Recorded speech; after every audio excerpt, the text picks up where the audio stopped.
예루살렘에 있는 사도들이 사마리아도 하나님의 말씀을 받았다함을 듣고 베드로와 요한을 보내매 그들이 내려가서 그들을 위하여 성령 받기를 기도하니 이는 아직 한 사람에게도 성령 내리신 일이 없고 오직 주 예수의 이름으로 세례만 받을 뿐이더라. 이에 두 사도가 그들에게 안수하매 성령을 받는지라. 시몬이 사도들의 안수로 성령 받는 것을 보고 돈을 들여 이르되 이 권능을 내게도 주어 누구든지 내가 안수하는 사람은 성령 받게 하여 주소서 하니 베드로가 이르되 네가 하나님의 선물을 돈 주고 살 줄로 생각하였으니 내 은과 내가 함께 망할지어다. 하나님 앞에서 내 마음이 바르지 못하니 이 도에는 네가 관계도 없고 분깃될 것도 없느니라. 그러므로 너의 이 악함을 회개하고 주께 기도하라. 혹 마음에 품은 것을 사하여 주시리라. 내가 보니 너는 악독이 가득하며 불의에 매인 바 되었도다. 시몬이 대답하여 이르되 나를 위하여 주께 기도하여 말한 것이 하나도 내게 임하지 않게 하소서 하니라. 두 사도가 주의 말씀을 증언하여 말한 후 예루살렘으로 돌아갈새 사마리아인의 여러 마을에서 복음을 전하니라. 7월 7일 금요 새벽 큐티입니다. 이 시간에는 돈으로 살 수 없는 선물인 성령이라는 제목으로 큐티 말씀을 전하겠습니다. 빌립이 사마리아에 가서 복음을 전하자 많은 사마리아 사람들이 예수님을 믿게 되고 복음으로 인해 사마리아 성에 큰 기쁨이 넘치게 됩니다. 이제 이러한 소식을 예루살렘에 있는 사도들이 듣고 베드로와 요한을 사마리아로 보냅니다.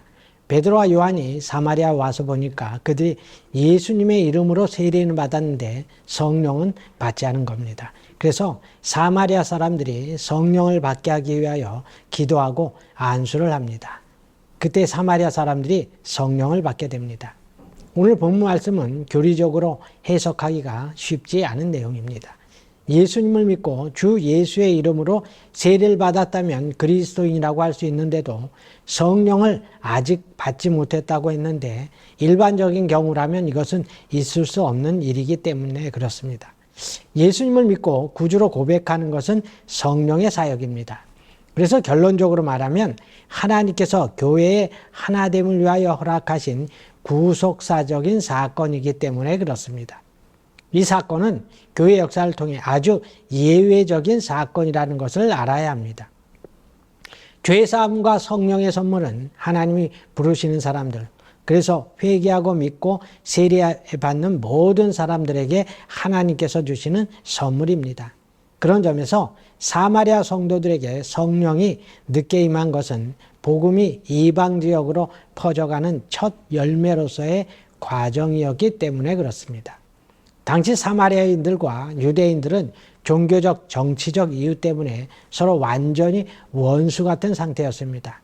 그런데 사마리아 사람들이 놀랍게도 하나님의 말씀을 받았다는 이야기를 듣고 예루살렘의 사도들이 놀란 것입니다. 누구나 믿는 것이 우리에게는 너무도 당연하지만 당시 상황에서는 사마리아 사람들이 복음을 듣고 믿었다는 것은 굉장히 충격적인 사건이 아닐 수 없었습니다.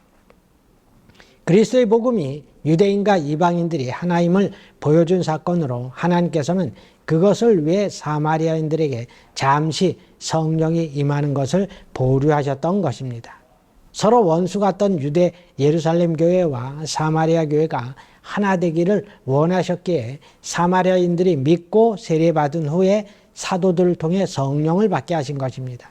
그러므로 베드로와 요한 두 사도의 사역은 예루살렘 교회가 사마리아의 그리스도인들을 형제로 맞아들인다는 공식적인 승인과도 같았습니다. 성령 강림을 통해 이제 두 교회는 신앙의 본질 면에서도 공통의 체험과 신앙 고백을 갖게 되었습니다. 그래서 사마리아 교회는 예루살렘 교회와 교제하고 동역하는 교회로 성장할 수 있었습니다. 이제 사람들이 성령을 받는 모습을 보고 마술사 시몬은 18절, 19절에서 베드로에게 돈을 줄 테니 이 권능을 자기도 받게 해달라고 말을 합니다. 비록 시몬이 믿고 세례를 받았다고 하지만 시몬은 빌립이 전한 복음을 믿은 게 아니라 빌립이 행한 표적과 큰 능력에 놀라서 세례를 받은 것입니다. 왜냐하면 빌립이 행한 이적은 지금껏 자신이 구사한 마술의 능력과는 차원이 다른 아주 놀라운 것이었기에 시몬은 그것을 배우기 위해 세례를 받고 빌립의 추종자가 되었을 뿐입니다. 성령은 믿는 자들에게 주시는 하나님의 선물이고 신자를 구원과 영생의 길로 인도하시는 보혜사가 되십니다.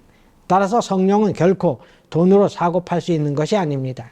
그러나 마술사 시몬은 그것이 자신의 돈벌이와 명성에 도움이 된다면 그 무엇이든 상관하지 않고 많은 돈을 들여서라도 자신의 소유로 삼기를 원했습니다. 결국 그는 20절 이하에서 베드로의 저주와 책망을 받았는데 시몬은 세례를 받은 후에 외적으로만 보면 그리스도인인 것처럼 보였습니다. 그러나 사실은 그렇지 않았습니다. 그는 그리스도인이 아니었습니다. 이런 현상들은 오늘의 교회에도 볼 수가 있습니다. 많은 사람들은 물세례가 자신들을 그리스도인으로 만들어주는 수단으로 생각합니다. 내가 세례를 받았기 때문에 그리스도인이라고 생각합니다. 그런 점에서 시몬도 분명히 교회 앞에서 세례를 받았습니다. 그런데 그는 성령 세례를 받지 않았기에 그리스도인이 아니었습니다. 시몬이 참된 그리스도인이 아니었다는 것은 23절을 봐도 알 수가 있습니다. 내가 보니 너는 악독이 가득하며 불의에 매인 바 되었도다. 시몬은 악독이 가득하고 불의에 매인 자로 하나님의 사람이 아니었던 것입니다. 하나님의 자녀가 되고 그리스도인이 되는 것은 예수님을 주로 믿고 성령을 받는 것 외에는 없습니다. 보혜사 성령은 돈으로나 선행으로 받는 것이 아니라 전적으로 하나님의 선물입니다.